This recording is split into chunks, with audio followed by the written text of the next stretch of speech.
Opportunity to interview a very talented indie artist, Amber Lee Cooke. Here's what she had to say. So we have on the phone with us Amber Lee Cooke. She is an up-and-coming, very talented indie artist. So I guess to get started, Amber, what drew you into the music industry? I would just say the love to listen to music and, just sing along to it from a very young age. I started singing probably at the age of 5. And I just kept, honing my skills ever since then. And it's just something that's kind of followed me my whole entire life. Mm-hmm. Who inspires you? Honestly, I would say there's like two real people, like musician-wise, that I would feel inspire me a lot. So when I was younger, I liked country, but some of it was a little too twangy for me at the time. And when Shania came out, like early Shania, I really loved her look. I loved her sound.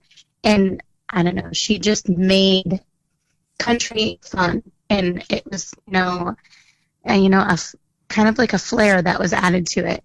And I thought, man, if that's what, country is, then I could maybe possibly see myself doing that one day. But I really liked her songwriting and, I don't know, just her mass appeal. But the other person that I would say inspired me a lot was Aretha Franklin. I love that woman's voice. The Queen of Soul is just one title that she's given, but she was so very talented. She is, a good songwriter, a good singer, an amazing pianist. And I thought, man, if there could be anybody I could be all around like, it would be her. Wow. So, yeah. That's great. Are you just singing country? Do you cross over? No, I feel I crossed over quite a bit. I would say there's country there. There's even like a folk type of a sound going on. And then definitely like some soul and maybe even like hints of pop and things like that. So, I'm pretty open to a variety of sounds and music. So I think all of that is kind of what you hear when you're listening to some original works of mine. How about, what is your creative process?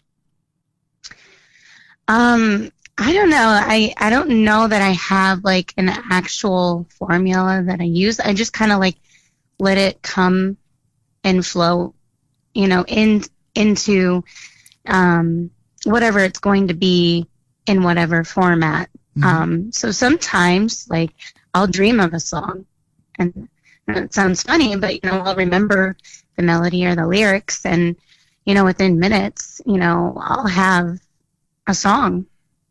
Actually, one of the first songs I wrote, it was called It's Not About You, and it was about my grandparents' relationship amongst each other. That was one I dreamt about, and as soon as I woke up, I had the melody and I had the words, and it was just there. But then I've also, when I kind of geared more toward like learning an instrument to really like harness my writing skills a little bit more, then I kind of turned to the guitar to kind of, almost play out some of these melodies that I had in my head. So sometimes the melody would come and then the lyrics would come. Or I've also done lyrics first and melody later. So it just kind of comes, I just let it come in whatever process it's going to. I don't know, I guess as organic as I can make it is the way it comes. Is there a hidden meaning in any of your music? Yes, I do believe most of my material I record does have some special meaning behind it, and one in particular is Born to Ride. I wrote that in memory of 14-year-old Denim Bradshaw of North Carolina. Denim unfortunately passed away during a bull riding accident back in January 28th of this year. And when I saw the videos of the actual tragic scene happening, as well as his pictures. I just thought, oh my God, this is terrible. He's 14 years old and he had his whole entire life, ahead of him, and it's cut short because of this accident. And I was instantly moved and pressed to want to help in some way. And I just instantly, went to paper and pencil and came up with Born to Ride about a month after he had passed away. And within 15 minutes, I had the song, the melody, and all of it. And I just thought, I don't know these people, but I definitely can empathize with the situation and, do something to help and hopefully heal in some type of way. And I really, really tried so very hard to capture the essence of Denim just by watching, the video and seeing pictures and reading comments of what people had left behind about what kind of person he was. And I really hope that, when people listen to the song, they can hear that. But I really give a lot of credit to his mother, Shannon Bowman, as well as his sister, Persephone Bowman. They're really trying to advocate to get a law passed to make it so there's a little bit more safety guidelines and regulations in place for youth bull riders. And if you're in support of that, which I know I am, just go to the site www.denimslaw.com. So, some of those laws or the, stipulations within the law that they're hoping they could get passed is, a little bit more extensive training before being put on a bull and being evenly matched with a bull, versus the bull rider. So for Denim, he was paired with a 2,000-pound bull, and he was only 110 pounds, and I think this law, if it were to be put in place, it would kind of even the playing fields a little bit more. So if anybody has the chance, please visit the site to, support their cause in memory of Denim and youth riders that want to do the same thing that he got one chance to do. Right. Do you collaborate with others? I can't say that I actually have with any of the singles that I've released, but covers and things like that, I've collaborated, whether I'm in a band or whether it's with another artist. Oh yeah, I think it's a lot of fun. Mm-hmm. There's a lady by the name of Teresa Carmoni that I've been able to connect with, and we kind of follow each other on TikTok, and we did our rendition of the Judds' Why Not Me? And that turned out really cool. That was really cool. Yeah. And I mean, she's in South Carolina. I'm in Erie, Pennsylvania. But I mean, I think that's the one positive thing about, the internet, social media, and things like that. You could be worlds away, but you can still, edit, videos and, even though you're, states away from each other. That's right. How do you interact and respond to your fans? It's so weird to say fans. I just say like supporters and, followers and things like that. If they, support me and leave, positive comments, I make sure, I'm there responding back to them and interacting, because I guess I want to let them know that every like, every share, every follow means the world. And it really does. Yeah. And I don't just say it to say it, because I know I believe in me, but, in order to get what I am so passionate about out there a little bit more, it's up to them to like it and share it and listen to it too. And how many songs do you have out now? Is it 8? Yeah, honestly, I think it is. It's probably about that right now. Oh, Amber, one other question. Where do you see yourself in 10 years? I would really hope, continuing to make the music that makes me happy and it connects with people, but in just bigger, better places, I mean, it would be nice to not just be an indie artist, but it would be nice to one day, be played on mainstream radio, or, even have a nice following on social media. I'm of the belief that artists like you should be mixed in with the mainstream anyway. Yeah, you think so? Get yourself out there in concert, special guest be played on a country station, mixed in with the mainstream. How about we have you set up your 3 songs that are coming up?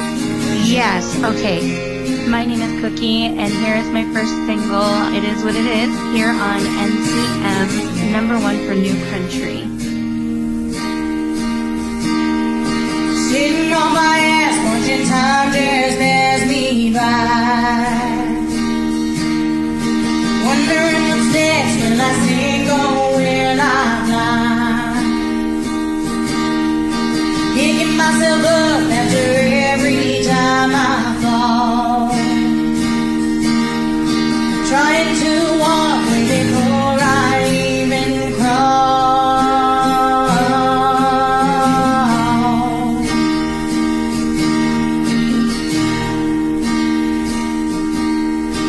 Figuring out just what my purpose is. Nobody taught me how to deal with this. Wonder if I'll find it in this lifetime now. Starting out so lost till I end up being found.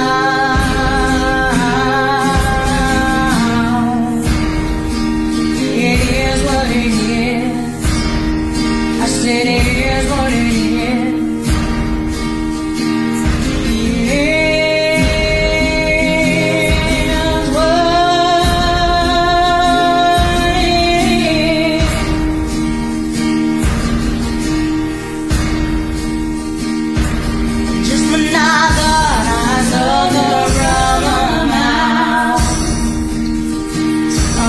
Whispers in my ear, telling me your love without.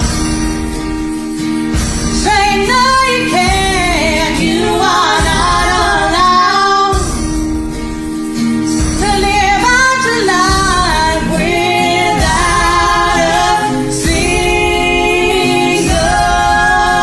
sound.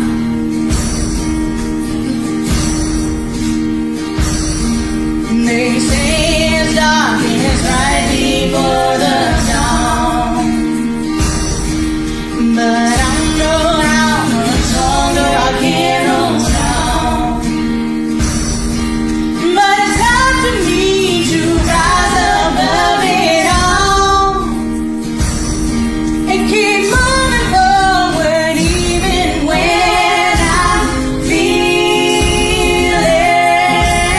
small. It is what it is. I said it is what it is. It is what it is.